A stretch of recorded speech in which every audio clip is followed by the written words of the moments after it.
Mise au point du secrétariat général de la SENCO sur les propos du vice-premier ministre Jean-Pierre Bemba à l'endroit de l'Église catholique en République démocratique du Congo.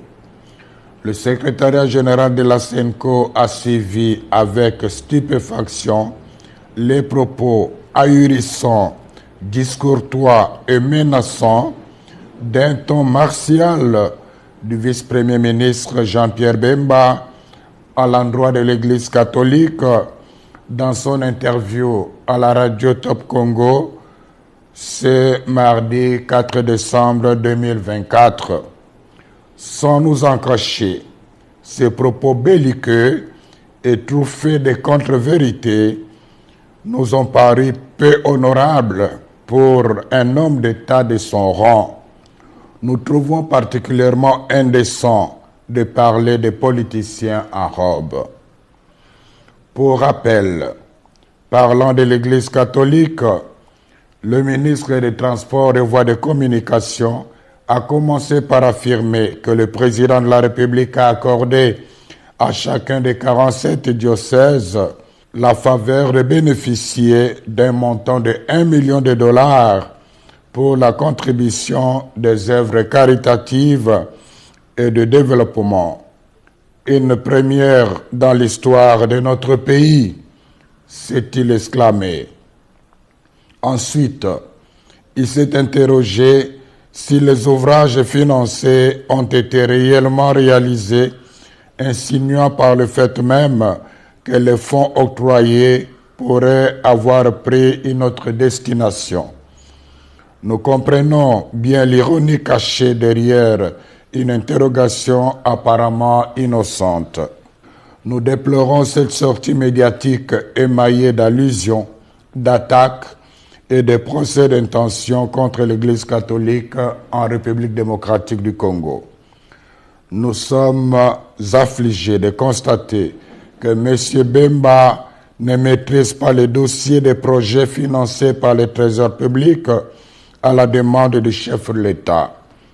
Au nom de la sagesse élémentaire, il aurait intérêt à s'informer davantage avant de prendre publiquement la parole. Revenons aux faits. La vérité est qu'il y a plus de 2 ans, à la demande personnelle et insistante du président de la République, conformément à la mise en application de l'accord cadre entre le Saint-Siège et la République démocratique du Congo sur les matières d'intérêt commun, le gouvernement de la RD Congo et l'Église catholique ont convenu de collaborer pour la mise en œuvre de projets sociaux et économiques à impact visible en faveur des populations locales à travers les 48 diocèses de la RD Congo. Sans jamais avoir été demanderesse, et surtout dans le souci de rendre service à la population, de bonne foi, l'Église s'est engagée.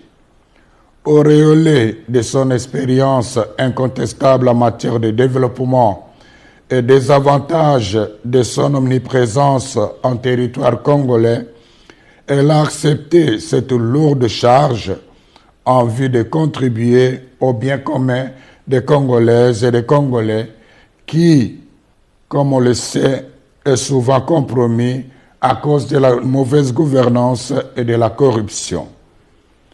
Signalons toutefois que, pour des raisons pertinentes, largement compréhensibles, l'archidiocèse de Kinshasa s'est abstenu d'accéder au fonds.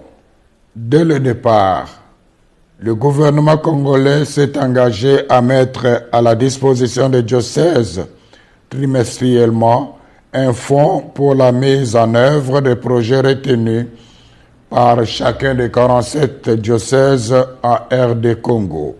Pour des raisons de trésorerie, il n'a malheureusement pas respecté l'échéance, mais il n'a pas renoncé aux engagements pris.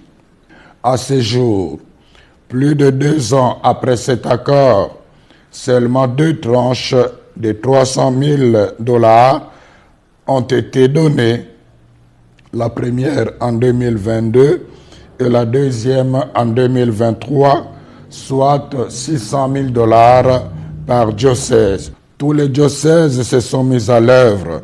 Certains ont même reçu la visite du conseiller principal du président de la République en charge des questions religieuses. De toute manière, un rapport en bonne et due forme des œuvres réalisées avec des images à l'appui a été remis à main propre au chef de l'État. Celui-ci n'a pas caché sa pleine satisfaction.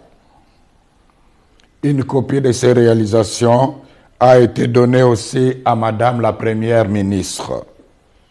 Par souci de loyauté et de transparence, en collaboration avec la presse de la présidence de la République, le secrétariat général de la SENCO a réalisé une émission sur le travail accompli.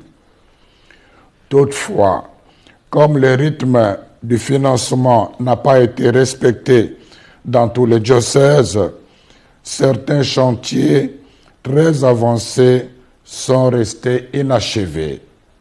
À ce jour, une autre tranche de $300,000 a été annoncée et permettra de continuer l'exécution des projets réalisés avec beaucoup de sacrifices en dépit d'énormes difficultés de transaction et de transport. Quant à nous, sans faux fuyant, nous sommes prêts à recevoir l'IGF pour vérifier toute la comptabilité.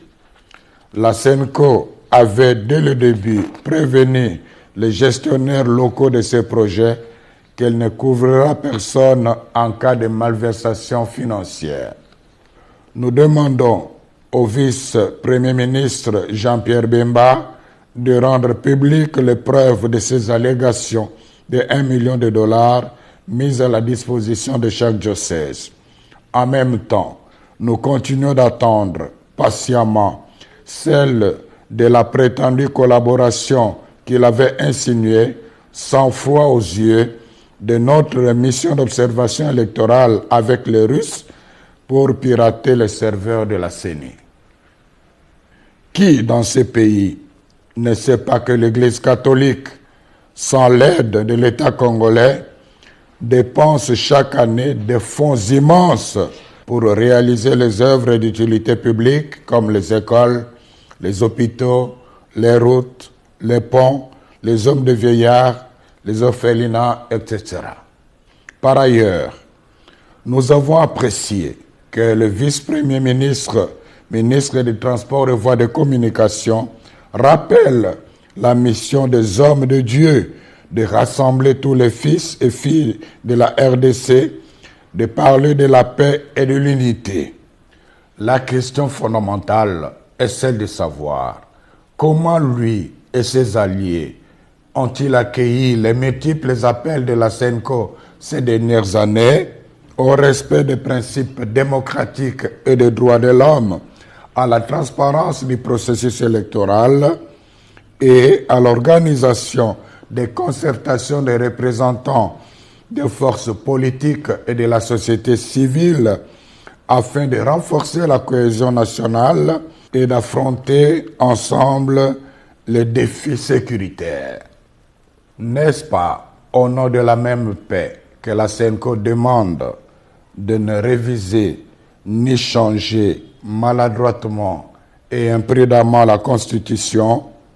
C'est toujours au nom de la paix que la même Église catholique avait demandé au VPM Jean-Pierre Bemba de ne pas s'engager dans un conflit armé post-électoral. Conflit qui a fait plus de 200 morts, dont les enfants en uniforme en 2007 en pleine ville de Kinshasa. Où trouve-t-on la haine dans le message de l'Église catholique? Nous réclamons les preuves tangibles. Aussi, faut-il rappeler qu'aimer quelqu'un ne signifie pas applaudir même ses erreurs. À cet égard, nous souhaitons ardemment que le vice-premier ministre Jean-Pierre Bemba se souvienne que l'Église qu'il vilipende avec dédain depuis un certain temps est la même dont il avait bénéficié de 2 précieuses visites pendant qu'il était en prison à La Haye. La vérité de l'histoire renseigne la sagesse, résiste à la frivolité du temps. La SENCO remercie les gouvernants, particulièrement le président de la République, d'avoir fait confiance à l'Église catholique en demandant au gouvernement de lui octroyer les moyens financiers lui permettant de réaliser les œuvres sociales à impact visible jusque dans les coins les plus reculés du pays. Quiconque croit que cet argent a été donné à l'Église pour acheter son silence et étouffer sa mission prophétique se trompe éperdument.